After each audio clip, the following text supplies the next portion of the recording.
Hey, what's up guys? Justin with AmericanTrucks.com here with a stock exhaust comparison video for you featuring the 2015 and newer F-150. Check it out.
Well guys, that's going to wrap up our stock exhaust compare for the 2015 and newer F-150. Now, of course, drop us a comment, let us know what you think.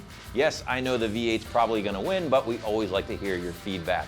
In the meantime, I'm Justin. Thanks for watching. And for all things F-150, keep it right here at AmericanTrucks.com.